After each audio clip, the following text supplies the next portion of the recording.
Peter Jackson's name, it used to mean something. It sucks that he's like dead or something. I don't know what happened to him. But we used to love his movies like The Lord of the Rings and King Kong.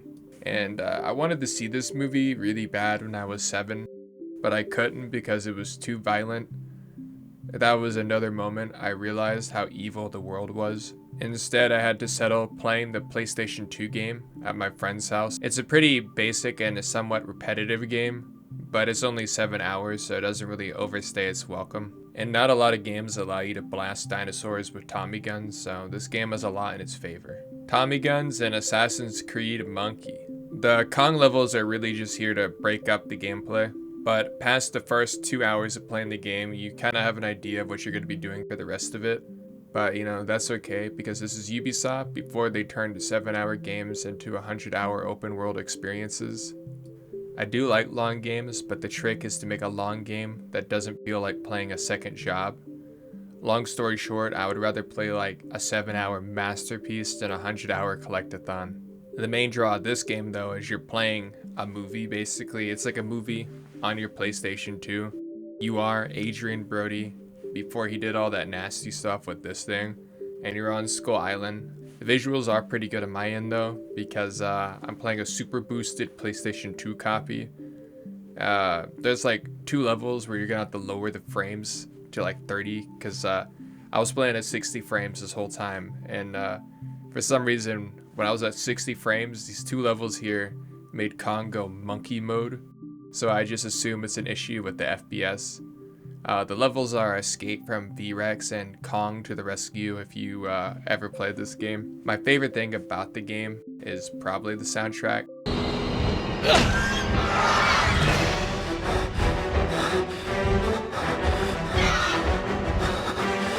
This is one of the few movie licensed games where I can say the OST is more memorable than the movie is adapting.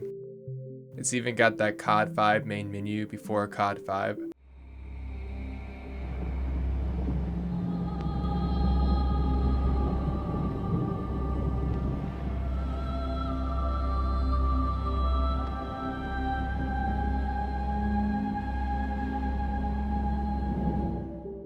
There's a lot of memorable tracks here that have like stuck with me more than anything from the actual movie.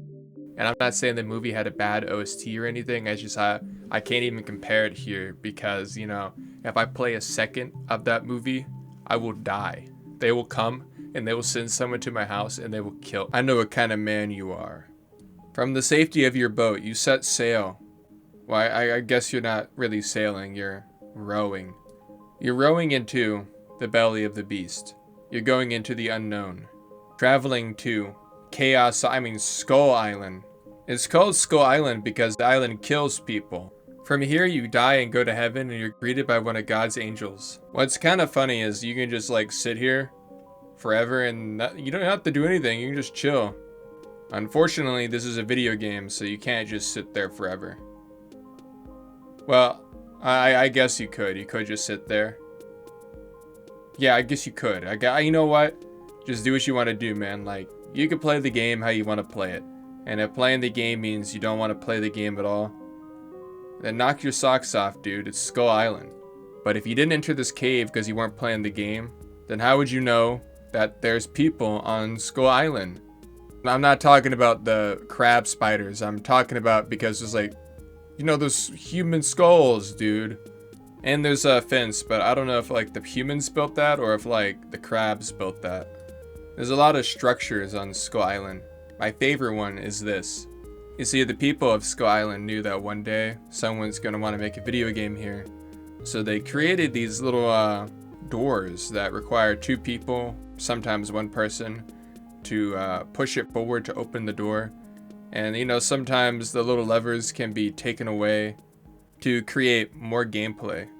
Unfortunately, these crabs don't really like it when you start messing with their stuff, so as soon as you start pushing that lever, they come. Nothing on Skull Island is sturdy because a crab just walks into the structure and collapses it, so I'm assuming these are all recent constructs because all he did was walk into it. So if they're that fragile, you know, like they're always rebuilding that stuff, so that means there was someone here, unless a crab built it. Captain Eaglehorn flies a plane around and he drops guns on the island. You gotta pick them up because it's not really responsible to leave fully loaded guns lying around on the island. At this point in the game, the main goal is to try and regroup with these guys in this boat here. Unfortunately, they're kinda helpless though.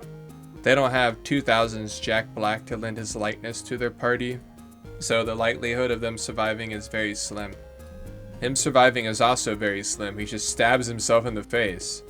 From here you start a fire, kill some misunderstood animals, and then your fat ass breaks a board and the gang is separated. But then your gal pal risks her life to come and hang out with you, but you and her bond by doing ecological damage to the local fauna. I didn't know this was possible here. You're usually supposed to get like a bug and throw it and the spiders run to it, but apparently they're afraid of fire. I think the core takeaway of this game is if animals look ugly and disgusting, you can kill them, and that every obstacle in life can be overcome by friendship. Yeah, fuck you, you dumb dinosaur. This game is all about teamwork. Even the indigenous people of the island use teamwork. The game revolves around teamwork. It just sucks that they use their teamwork to kidnap you and traffic your girlfriend to a giant gorilla. It all looks bleak here. Your girlfriend is being kidnapped by a giant gorilla, but when it all looks done, Jack Black is there because somehow he broke through the defenses of an indigenous nation by himself. Jack Black. I knew I can count on you, 2000's Jack Black. I never doubted you. Despite everything, this is a pretty marvelous civilization. I was just awestruck, so I walked into a wall and almost caught on fire. And then I took a spear to the chest. Anything for that once-in-a-lifetime view. As you could guess, the plot of the game, or quote-unquote plot of the game from here on out, is getting Anne back from Khan. Well, actually, the main objective is to help Jack Black film his movie, because that's what this whole trip is about. Doesn't matter what it takes, that movie has to be made. This is a pretty basic level compliment here, but it is cool that the animals on the island actually kill each other and they're not working together. Everything here is a part of the food chain, even Adrien Brody.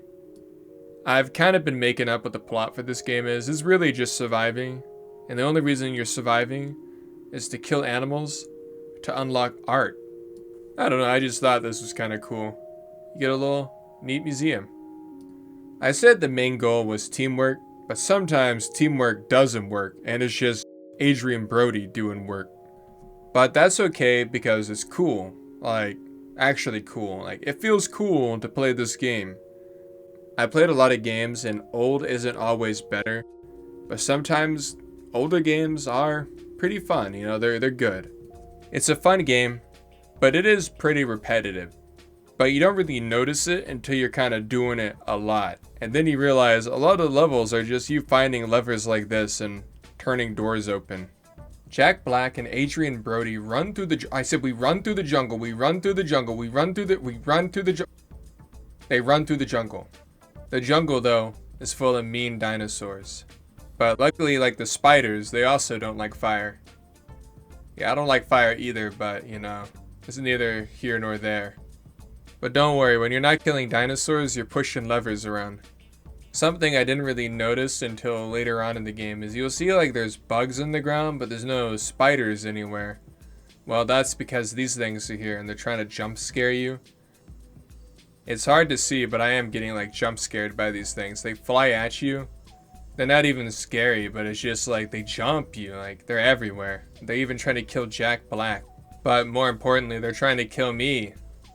All the time. I hate them.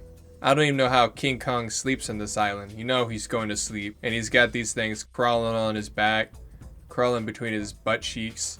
I don't have a phobia or anything. It's just, they're just kind of rude. I walk into their house and they all jump me. Once you're done with the centipedes, you find Hayes and fuck fire. You find Hayes, but he needs your help. To reconnect with him, you need to burn some thorns down. But some Jurassic jackasses don't want you to help him. I was afraid of this level when I was a kid, but I don't think I realized dinosaurs are afraid of guns, so you can just gonna do this to them. But yeah, not only are they afraid of them, they're weak to them. You see, for some reason, when I was a child, I wouldn't actually shoot the dinosaurs from back there. I'd be going through this little maze here, and I would just be afraid of dinosaurs, but I'm definitely not afraid of them now, okay? I'm just not afraid of dinosaurs. If a giant dinosaur came into my house right now and ripped my dad apart, I would be stoic because I'm not afraid of him. Truth is, maybe I was afraid. Maybe I was afraid a dinosaur was gonna jump in here and kill me. But there's only one thing dinosaurs are more afraid of than I'm afraid of them, and that's just me missing every shot and then falling on the ground. You see, you don't really have to be good at video games to review them. I don't really play video games though. I experience them. Yeah, I was not kidding when I said all you do in this game is find levers and bring them to doors. Something, something, something, society. We're not that far in the game, but you kind of have an idea of how every level is going to play out. That is almost every level. So the guys from the beginning of the game, they're actually okay. You find them, and everything looks awesome. But then everything looks awesomer, because a V-Rex comes and just fucking destroys them and kills them. One of them survives, and then he chases after you. It's not King Kong on the PlayStation 2 without some lever action. And I really do mean action, because like, you get a Tommy gun and you get to shoot a dinosaur, and you don't really see that too often in video games, so I can kind of overlook everything else in this game. Yeah, I know this level revolves around pushing a lever around like every other level in the game, but it's cool, it's awesome. You escape into a cave, and everything looks alright. Then he hears Anne, and he's like, oh shit, a woman! And then he heads that way. Everyone on the island is after Jack's love interest, and he's just a guy with a lever. The island revolves around the lever. And there goes Adrien's ass, making things more difficult for him. Now he's alone, again. But then the game asks the question, are you truly alone if you're epic? I think the results of the actions here answer the question. You see, you're never truly alone. You're awesome, and then you find your love interest again. Unfortunately, these guys found her too, and they all must be destroyed. I mean, look how mean they are. Adrien Brody, wildlife conservationist. They don't even care about Adrien Brody. They really just want her, so they're all flocking around her just staring at her. And then Naomi Watts gets the Jack Black experience. Now the titular Kong is here to save the day. And this is when the gameplay really switches it up. This is a Ubisoft game after all, so it's like Assassin's Creed Monkey. Well, that kind of exists, so it's like Assassin's Creed Gorilla. And if you're older than me, you can call it Prince of Kong. Prince of Skull Island, yeah. The Kong sections are pretty simple, but when I was a kid, I thought they were the coolest things ever. Imagine if instead of dinosaurs, trains, and construction vehicles, 5-year-olds obsessed over giant gorillas. I think what makes these levels fun is just how stupidly broken Kong is. Like, nothing here can actually fight him. Nothing can kill him. And his only weakness is trying to remember what button does what. But despite everything, he has swag. So Anne was left alone with the gorilla, and she folded. After that awesome experience as a giant gorilla, we're brought back to the world of Adrien Brody on his Brody quest. The Brody quest has its moments, but this is definitely the slowest part of the game. These levels feel as if they were put into the game to pad it out a little bit, because they wanted to have the Kong section, but then they're like, oh yeah, we have to get Adrien Brody back with the gang. If you're wondering, the AI is actually somewhat competent in this game, so you're supposed to help them here, but you really don't have to. Just don't really expect them to help you though. But they don't have free will. They're controlled by the lever. When I was a kid, this was the scariest level. You have to get a fire from the other end of the map to burn this grass here. But the path to get there is filled with these dinosaurs that are kind of scary. Not to me though, but you know, to like a child. Not me though, I'm not afraid of anything. What the fuck, dude, they're around me, they're surrounding me. Holy. Get the fuck away from me, you dumb dinosaur! And when you finally get the fire, dinosaurs jump you. But they learn pretty fast not to fuck with Adrien Brody. On your way back to your friends, stampede starts because the V-Rex is here. And then all the other dinosaurs are here too. So it's just very chaotic. The V-Rex is coming, the fire is lit. Haze is lit too because he just runs through it. The deeper we go into the jungle, the meaner it gets. Well, actually, it's not that mean. Some of these guys are kind of chill looking. I take that back. They're not chill. They stun lock you. That was the only time I ran into that. I don't know, it's not a bug. There are just so many of them. They just like made it where I couldn't attack back. Not even Haze and Jack Black could fight back. There's something so satisfying about using a spear in this game. I'm reconnecting with my dinosaur killing ancestors. We find Jimmy. He's actually alive. He's one of the guys from the boat at the beginning of the game. I never aim, by the way. Jimmy gets on the boat, or I guess he gets on the raft, and we're like, we'll see you later, man. We'll see you downstream. But downstream lies a trap. The islanders have released dinosaurs, and they're everywhere. I'm starting to think these indigenous people do not take too kindly to Jack Black being on their island. You catch up to Jimmy, and then your guys are all on a raft. And I think this is one of the coolest parts of the game. You fight your way down the river in this level, and then you burn the little platforms the natives are on. This is a pretty funny ordeal here because they don't want you to shoot the natives, because if you shoot them, then the game's going to get a higher rating, and they don't really want that, so you have to burn them.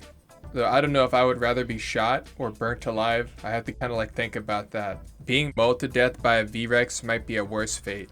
After escaping the Skull Islanders, you were attacked by 2 V-Rexes, and the scene is actually kind of cool. This game is really good at working in its limits here and creating a game that feels like a movie. I could care less about my own safety in this scene. It looks like awe-inspiring. It looks awesome. And I can't look away. I don't even care about the danger. I don't care that 2 dinosaurs are trying to eat me alive. Too bad it's all over after that. It's literally over. Just kidding. Kong comes and delivers a gorilla beatdown on a dinosaur. This game really does rely on the spectacle and the fact that it looks like a movie, and I think it delivers upon that pretty well. Now, I can't really sit here and tell you this is the greatest game of all time with a straight face. I mean, don't get me wrong, it is fun, it is cool. I did find myself getting a little hyped up while I was playing the game, but how can I not like a game that stars a gorilla and he kills dinosaurs with his fist? Like, I just don't know what you're expecting of me. The immersion in this game, though, is its greatest flaw and its greatest strength, because I do feel like I'm immersed when I'm playing this game. But the issue is you have all these cool set pieces and you want to play them, but it's immersive, so to get to them, you have to actually walk to them. And this wouldn't be that big of a problem if getting there didn't revolve around pushing levers. It is good that we get some Kong levels thrown in here to change up the gameplay, but even Kong's levels don't really deviate too much from each other. Haze shooting Kong leads to one of the most tragic deaths in the entire game. Kong throws us, but only Jack Black's camera is a casualty. Adrien is separated from the group once again, whilst Kong is going out of his way to wipe out an entire civilization. When Naomi Watts is on the line, nothing is a crime. Man, imagine being Naomi Watts. Everyone on the island wants her. Even Adrien Brody. The Brody quest to get a GF is never without excitement. They escape together, and then they find their friends and have an awesome dinosaur shootout. This is probably the funnest part of the game. Just dudes being dudes, but don't worry. They didn't forget to put a lever on the map for you to find and then push it. One swamp burning later, and you're out of here. Captain Eaglehorn finally finds you, and you're finally free from this hellish island. But like all good things in life, a V-Rex comes and ruins it, and then your best friend dies. And Kong escapes with your girl once more. All's while they got you pushing levers. You finally find Eaglehorn, but you have a mission to do. Adrien Brody is not one to get cucked by a gorilla, so he goes on his Brody quest one final time. Alone. The levers are pushed. The bird creatures, they're shot, because I just don't want them next to me. Shangri-La, more like Shangri-La, man. King Kong's living in a palace. We finally find King Kong, and you're not gonna guess what happens next. For the longest time, me and my friend were stuck on this level. But I don't know, it's pretty easy. I don't see why I had a problem with it. All you gotta do is grab one of them and just sling him around. Maybe children are bad at video games, but I don't know. The research isn't too clear on that. Adrien Brody and Anne make their escape, but Anne is captured once again, causing Kong to go on a rampage. And then he has a Red Dead Redemption. Kong is captured and brought to the city, and this is the part of the game every kid wanted to play. And unfortunately, I don't know if it lives up to the hype, considering how short the level is, but it was probably the most hyped level for the game. Everyone, when they want to play a King Kong game, they're wanting to play the ending. They want to see Kong in the city doing cool stuff. And I mean, he's doing cool stuff, but for so little time, it's not what we deserved after playing through the whole game. Kong is dead. Or if you 100% the game, you can actually save him. Or you can enter in cheat codes like me. In the secret level, you fly around and you save Kong. He climbs down. And he doesn't get a girlfriend though. Kong is actually alone still. But Kong delivered to us one of the few good movie licensed games, and for that he's a hero. Thank you, Big Gorilla. I appreciate you.